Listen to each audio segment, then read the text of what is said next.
25th January, the conversion of Saint Paul the Apostle. Feast.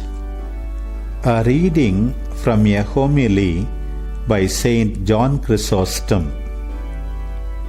For the love of Christ, Paul endured all things. It was Saint Paul more than anyone else who showed what man is and how great is the nobility of our nature, as well as what capacity for virtue this human animal has. Every day he advanced in stature. Every day he fought with ever-renewed keenness against the dangers threatening him. He showed this when he said, "I forget what lies behind and strain forward to what lies ahead." When he was expecting to die, he summoned others to share his joy, saying, "You also should be glad and rejoice with me." Again, he actually leaped with joy at the dangers and insults and every dishonor which pressed on him, as he wrote to the Corinthians, "I am content with weaknesses, insults, persecutions." He called these the weapons of righteousness, showing that from them the greatest benefits are reaped. Therefore, he was always undefeated by his enemies. Everywhere he was beaten, insulted, and reviled.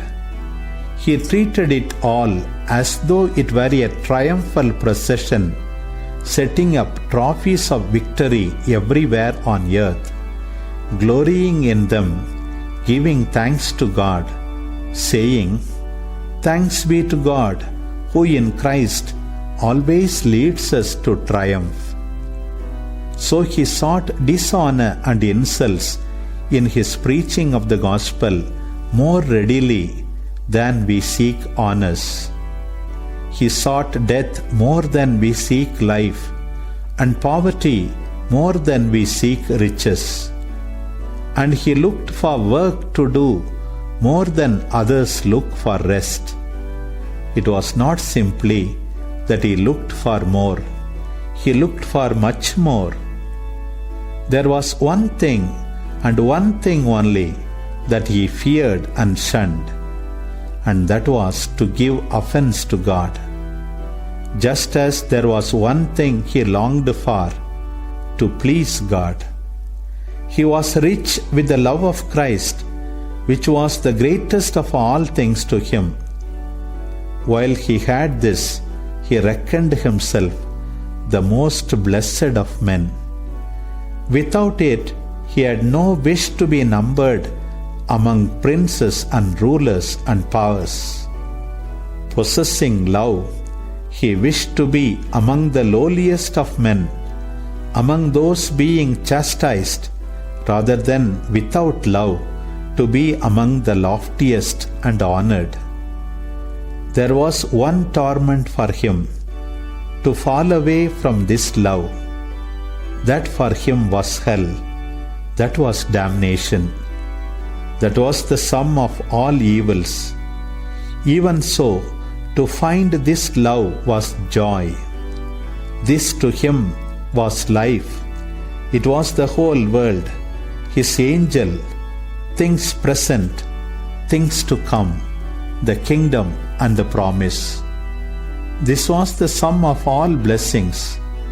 Anything else which was not concerned with this, he regarded neither as painful nor as pleasant.